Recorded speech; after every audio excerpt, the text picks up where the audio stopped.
Salam. Dövlət İmtahan Mərkəzinin 20 sınaq test bankının 12-ci sınağına baxırıq. A və B məntəqələrində yay gündönümü günü günorta vaxtı günəş şüaları eyni bucaq altında düşür. A məntəqəsi ilə Bakı şəhəri arasında ən qısa məsafə orta miqyaslı qlobusda 4,44 sm olarsa, həmin gün B məntəqəsinə günorta vaxtı günəşin düşmə bucağını hesablayaq. Şərtdən gördüyümüz kimi söhbət yay gündönümündən gedir və yay gündönümündə günəş 23,5 dərəcə şimal enində zenitdədir. Və A məntəqəsi ilə B məntəqəsi bu coğrafi enliyə görə simmetrikdir. Çünki deyir ki, yay gündönümündə A və B məntəqələrinə günəş eyni bucaqla düşür. Yəni, bu bucaqla bu bucaq bir-birinə bərabərdir.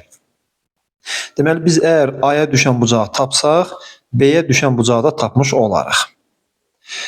A məntəqəsinin coğrafi enliyi üçün isə belə bir şərt verilib ki, A məntəqəsi ilə Bakı şəhəri arasında ən qısa məsafə orta miqyaslı qlobusda 4,44 sm-dir.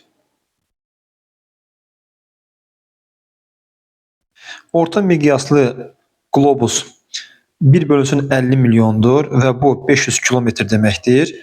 Bu 500 kilometri biz 4,44 santimetrə vursaq, cavabımız 2220 kilometr eləyəcək. A məntəqəsi Bakıdan ya 2220 kilometr şimalda ya da cənubdadır. Yəni, əgər Bakı 40 dərəcə şimal enindədirsə, A məntəqəsi ya 60 dərəcə şimal enindədir, ya da 20 dərəcə şimal enindədir. Çünki dedik ki, A məntəqəsi Bakıdan 20 dərəcə, 2220 kilometr 20 dərəcə eləyir. Deməli, A məntəqəsi Bakıdan ya 20 dərəcə şimalda, ya da 20 dərəcə cənubdadır. İndi baxaq görək, əgər A məntəqəsi 20 dərəcə şimal enində olsa, günəş şüaları ona neçə dərəcə ilə düşər və ya 60 dərəcə şimal enində olsa, günəş şüaları ona neçə dərəcədə düşər. Bunun üçün hesablamanı belə aparırıq. Əgər günəş 23,5 dərəcə şimal enindədirsə, 20 dərəcə şimal eninə neçə dərəcə ilə düşər və 60 dərəcə şimal eninə neçə dərəcə ilə düşər. Buradan da belə bir qayda deyirik ki, iki məntəqədən birində günəş zenitdə olarsa, digərinə günəş şüalarının düşmə bucağı soruşularsa, aradakı coğrafi enlik fərqi zenit bucağından çıxılır. Yəni, 23,5-dən 20 çıxsaq, qalacaq 3,5 və 90-dan da 3,5 çıxsaq, qalacaq 86,5. Yəni, 20 dərəcə şimal eninə günəş şüaları yay gündönümdə 86,5 dərəcə bucaqla düşər. Bəs görək 60 dərəcə şimal eninə neçə dərəcə ilə düşər? Bu zaman 60-dan 23,5 çıxarıq, qalar 36,5-i, 90-dan da 36,5 çıxsaq, qalar 53,5-i. Bizə ya 86,5 dərəcə lazımdır, ya da 53,5. Burada isə yalnızca 86,5 dərəcə, yəni D variantı var.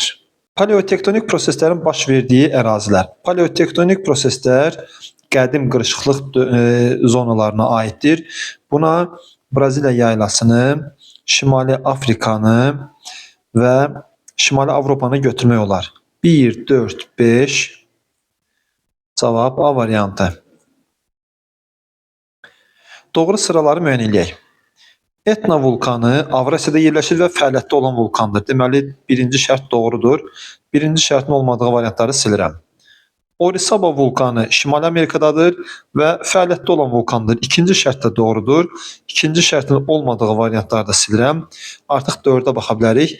Chimborazo vulkanı Cənubi Amerikadadır və dünyanın ən böyük sönmüş vulkanıdır. 4-cü şərt də doğrudur. Cavab C variantı. Sxemdə ərazisindən dövlət sərhədi keçən hansı iki inzibati rayonun yerini dəyişdikdə ardıcıllıq doğru olar? Azərbaycanın siyasi xəritəsinə baxsaq görərik ki, İmişli rayonundan Zəngilan rayonuna doğru gəldikdə ardıcıllıq İmişli, Beyləqan, Füzuli, Cəbrayıl və Zəngilan kimidir. Deməli biz orada Beyləqan və Füzuli rayonlarının yerini dəyişdirsək cavab doğru alınar. Yəni İmişlidən Zəngilana doğru Füzuli ilə Beyləqanın yeri dəyişib düşüb. Yəni cavab C variantı. Uyğunluğu müəyyən edək. Xəritə plan. Yalnız böyük miqyasda tərtib olunur. Şərti plana aiddir. Yəni 2-yə A. 2-yə A-nın verilmədiyi variantı silirəm. Böyük ərazilərin müstəvi üzərində təsviridir. Şərti xəritəyə aiddir. 1-ə B. 1-ə B-nin verilmədiyi variantları da silirəm. Ərazidə yalnız görünən komponentlər təsvir edilir. Yəni olduğumuz ərazidə, məhəldə görünən obyektlərin təsviridir. Bu əsasən plana aiddir. 2-yə C. 2-yə C-nin verilmədiyi variantda silirəm. Təhrif olmur şərti. O da plana aiddir. Belə ki, xəritələrin tərtibində təhriflərə yol verilir. 2-yə D-də var. Generalizasiya çoxdur şərti kiçik miqyaslı tərtib olunub geniş əraziləri göstərən xəritələrə aiddir.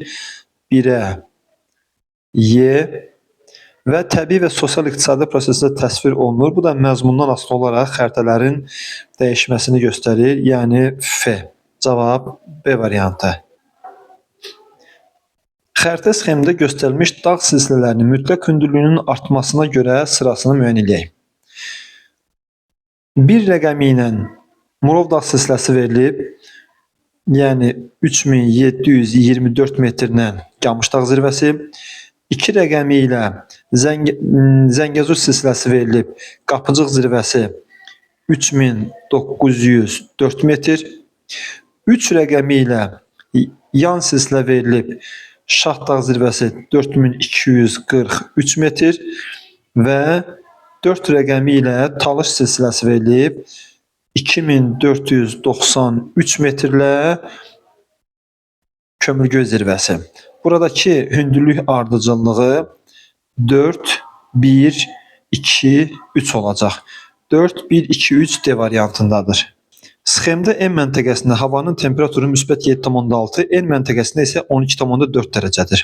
A nöqtəsində atmosfer təzyiqi 740 mm olarsa, K məntəqəsində atmosfer təzyiqini hesablayaq. Gördüyümüz qədər N məntəqəsində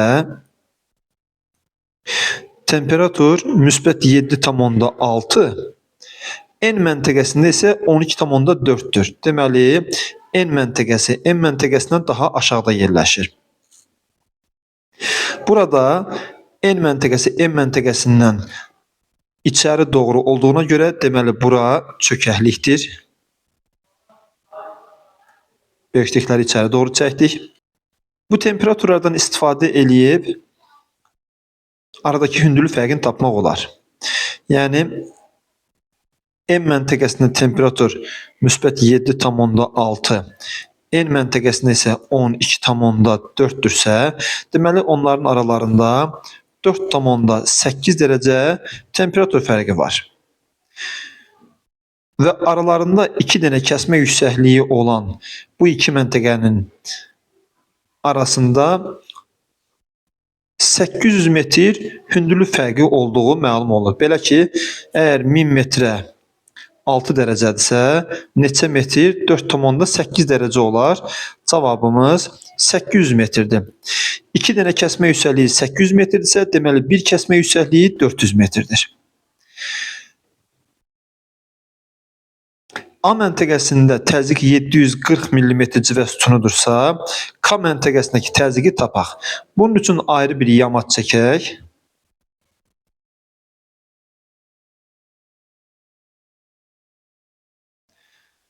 A məntəqəsi aşağıda, K məntəqəsi isə kənarda. Aralarında 1, 2, 3, 4 dənə kəsmə yüksəkliyi var. və hər kəsmə yüksəkliyi 400 metrdən olarsa bu eləyir 1600 metr. 1600 metrimiz 160 mm təzyiq fərq eləyir. Belə ki, barik pillə 10 metrdir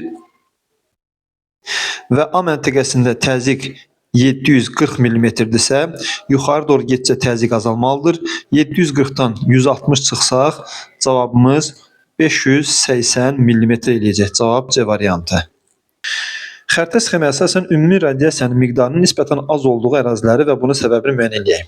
Bildiyimiz qədər radiasiya orta dağlıqda və dağ ətəyində az olur və bu şərt 2, 3 və 5 rəqəmlərinin verildiyi yerlərdə bulutluğun yüksək olması ilə ifadə edilir. Cavab A variantı.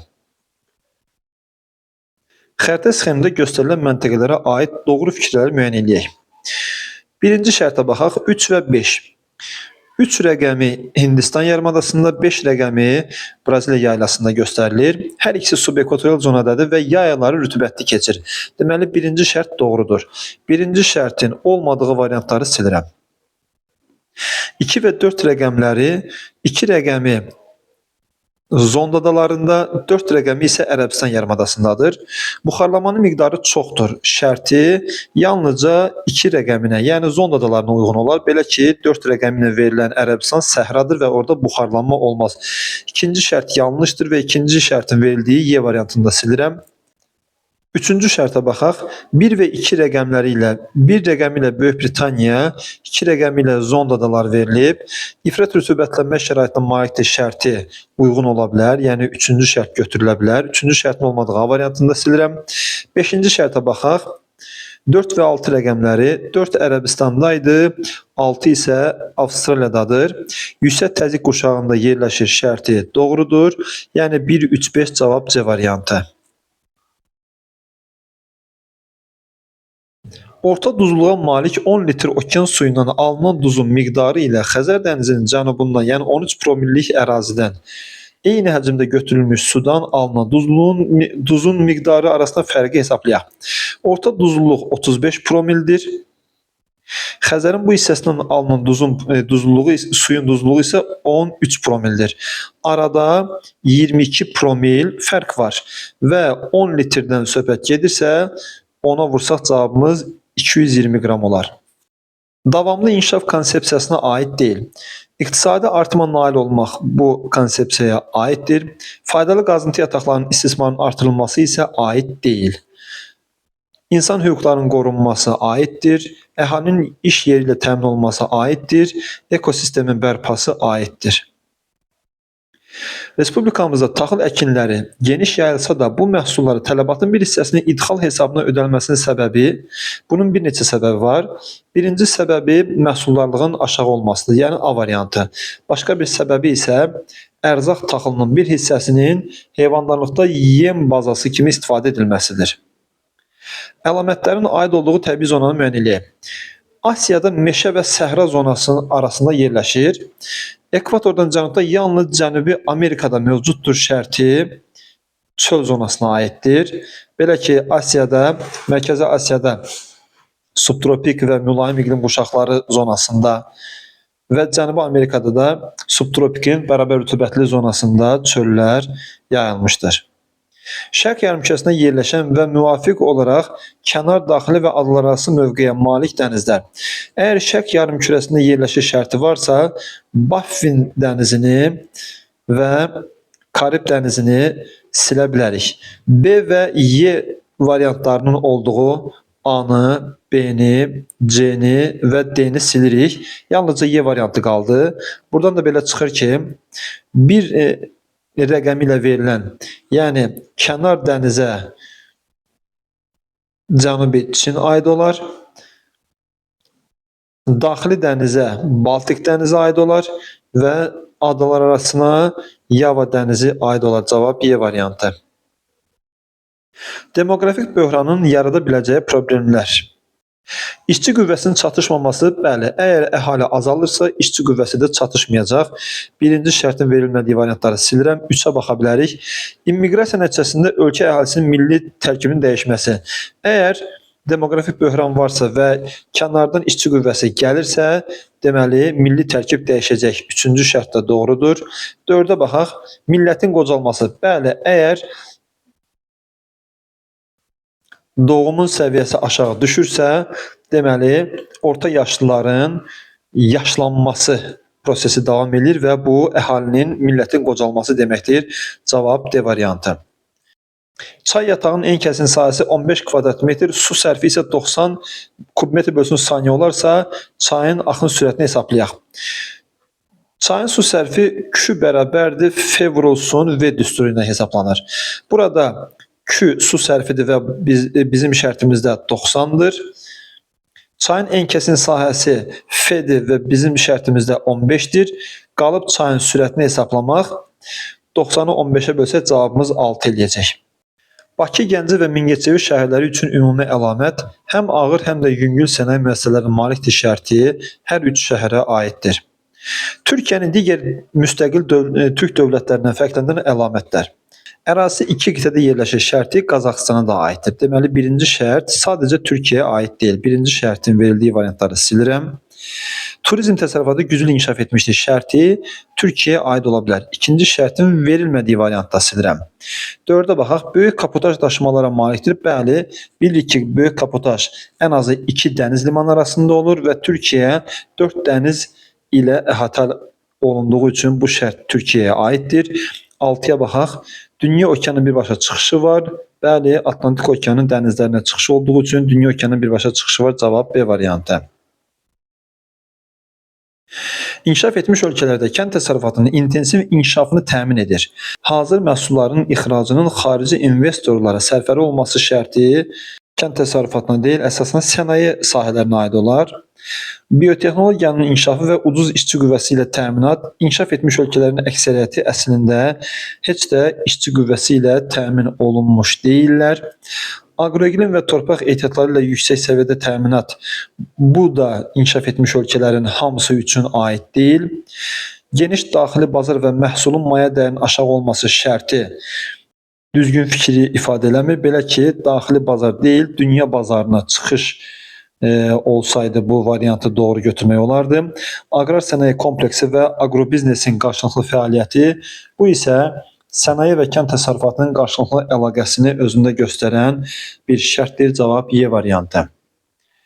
Uyğunluğu müəyyən eləyək. Təsərrüfatın strukturunda birinci və ikinci sektorların payı üstündür. Bu sektorlar hasilat və emal sektorlarıdır deyə inkişafda olan ölkələrə ən çox xasdır. Üçüncü və dördüncü sektorlar isə əsasən xidmət sektorlarını əhatə edir və inkişaf etmiş ölkələrə aiddir. Birinciyə 2, 3, 6 rəqəmlərini götürsək cavab C variantı olacaq. Xəritə sxemdə işarələnmiş fiziki coğrafi rayonlar üçün ümumi əlamət. Burada Gəncə fiziki coğrafi rayonu və Qanıq Əyriçay fiziki coğrafi rayonları göstərilib. İntrozonal landşaft yayılıb Qanıq Əyriçayda ancaq Gəncədə yox. Birinci şərti silirəm. Ərazisi 200 metrdən yüksəkdə yerləşir şərti ortaqdır. Çayları Kür hövzəsinə aiddir şərti ortaqdır. Deməli, anı da silirəm. 6'ya baxa bilərik. Qışı quraq keçən mülayim isti iqlim tipi. İqlim tipi xəritəsində 3 rəqəm ilə verilən qışı quraq keçən mülayim isti iqlim tipi hər iki əraziyə xasdır. Cavab C variantı. Eyler-Venn diaqramına uyğun bəndləri müəyyən eləyək. Sırdərya çayı və Kür çayı. Mənbəyi və mənsəbi Türk dövlətləri arasında yerləşir şərti ortaqdır. Mənsəbi okean səviyyəsindən yüksəkdədir. Sırdərya çayına aiddir. Mənsəbi okean səviyyəsindən aşağıdadır. Kür çayına aiddir. Buzlaq suları ilə qidalanma üstünlük təşkil edir şərti Sırdıryaya aiddir. Daxili axar sövzəyə aiddir şərti okeana çıxış olmadıqlarına görə ortaqdır. Və suvarmada mühüm rol oynayır şərti yenə ortaqdır. Deməli, burada cavab A variantıdır. Ölkənin dəmir yollarının uzunluğu 8500 km, sıxlığı isə 0,17 km/km2-dir. Ölkənin sahəsini hesablayaq.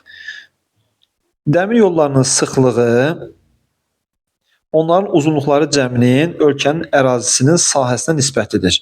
Burada biz Ölkənin sahəsini tapmaqdan ötürü dəmir yollarının uzunluqlarının cəmini onun sıxlığına bölməliyik. Yəni 8500-ü 0,17-yə bölməliyik. Cavab 50.000 kvadrat kilometr olar. Qoruq və milli parkların yerləşdikləri əraziləri mütləq hündürlüklərinin azalma sırasını müəyyən edək. Burada ən hündürdə yerləşən, ən yüksək yerləşən qoruq Qaragöl qoruğudur. Yəni 3 rəqəmlə başlayarıq. Sonra Göygöl, ardından Ceyrançöl zonasındakı Eldar Şamı, ən sonda Xəzərin sahilində yerləşən Şirvan qoruğu. Respublikamızda sahəcə ən kiçik iqtisadi rayona aid olan əlamətlər. Sahəcə ən kiçik iqtisadi rayon Bakı iqtisadi rayonudur. Ən iri SES və İESlər bu iqtisadi rayonda yerləşir şərti yanlışdır. Ərazisində 1000 metrdən yüksək dağlar üstünlük təşkil edir şərti yanlışdır. İqtisadiyyatda kənd təsərrüfatının payı çox azdır şərti uyğundur. Zəngin qeyri-filiz və filiz ehtiyatına malikdir şərti yanlışdır. Ən yüksək urbanizasiya səviyyəsinə malikdir şərti Azərbaycan üçün doğrudur. Və mühüm nəqliyyat və sənaye mərkəzidir şərti doğrudur. Cavab 3, 5, 6. İspaniya və Birləşmiş Ərəb Əmirlikləri üçün oxşar xüsusiyyətləri müəyyən edək. Əhalisi Hind-Avropa dil ailəsinə mənsubdur. Birləşmiş Ərəb Əmirliyi Sami Hamid dil ailəsidir. Birinci şərt yanlışdır. Yarımadada yerləşir. İspaniya, Piriney, Birləşmiş Ərəb Əmirliyi, Ərəbistan yarımadasına yerləşir. İkinci şərt lazımdır bizə. İmmiqrasiya prosesi üstündür. Biri Avropa ölkəsidir, digəri isə İran körfəzi ətrafı neft ixrac edən ölkələr, neft hasil edən ölkələr son dövrlərdə immiqrasiya regionuna çevrilib. Üçüncü şərt də bizə lazımdır. Xarici ticarətdə daha çox hazır məhsul satışa çıxarılır. Bu Birləşmiş Ərəb Əmirliyi üçün xas bir xüsusiyyət deyil. İşçi qüvvəsi artıqlığı problemi özünü göstərir. Təbii ki, bu ölkələrin heç biri üçün bu şərt doğru deyil. Cavab 2, 3. Uyğunluğu müəyyən edək. Böyük Qafqaz dağları, Kiçik Qafqaz dağları və Talış dağları üçün uyğun olan mineral bulaqlar. Böyük Qafqaz dağlarında qalaltı və xaşı olar. D, Y, cimi, xaltan, xaşı, qalaltı. Bunların hamısı Böyük Qafqazdadır. Kiçik Qafqaz dağları üçün isti su və Şırlan, Kəlbəcər və Şuşada A, B və Talış dağlarında meşə su, mineral bulağı C. Madagaskar adasının iqliminin formalaşmasına passat küləklərinin əsas rol oynayır. Adanın mərkəzində yerləşən dağların şərq yamacı rütubətli, qərb yamacı isə quraqdır. Mətnə əsasən adadakı hakim küləklərin istiqamətini və dağların külək tutan və tutmayan yamaclarını müəyyən edib yazaq. Afrikanın fiziki xəritəsindən gördüyümüz qədər Madagaskar adası Afrikanın cənub-şərqində tropik xəttin kəsdiyi bir adadır. Belə olduğu təqdirdə bu adaya cənub-şərqdən daxil olan passat küləkləri hakim olar. Cənubdan əsən passat küləkləri adanın şərq hissəsinə bol yağıntı gətirər, qərb hissəsi isə o küləklərin təsir dairəsindən çıxdığına görə nisbətən az yağıntı görər. Hakim küləklərin istiqaməti şimal-qərb və dağların külək tutan və tutmayan yamacları. Külək tutan yamacları cənub-şərq yamacları, külək tutmayan yamacları isə şimal-qərb yamaclarıdır. Mətnə əsasən dağların yamaclarında fərqli iqlim şəraitinin formalaşmasının səbəbini yazaq. Şərtdən də aydın olduğu kimi dağların şərq və cənub-şərq yamacları rütubətli passat küləklərini gördüyünə görə burada qalxan hava şəraiti bol buludluq və yağıntı yaradar. Bunun əksi digər yamaclar, yəni qərb yamaclarında enin hava olar və nisbətən rütubət az olar. Yamaclarında yağıntıların paylanmasına görə Mətndə verilmiş adadakı dağlar ilə oxşar təbii şəraitə malik əraziləri xəritə sxemi əsasən müəyyən edib yazaq. Əgər Madagaskar adasının şərqini rütubətli, qərbini isə quraq qəbul eləsək, buna biz 6 rəqəmi ilə göstərilən böyük Suariz dağları da, 4 rəqəmi ilə göstərilən Himalay dağlarını da aid eləmək olar.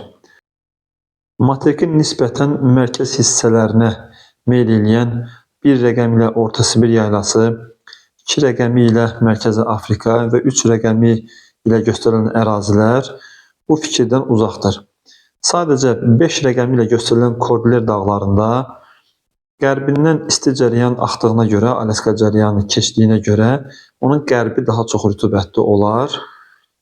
Əgər bir yamacı quraq, digər yamacı rütubətli dağları seçməyimizi istəyirlərsə, 5 rəqəmini də aid eləmək olar.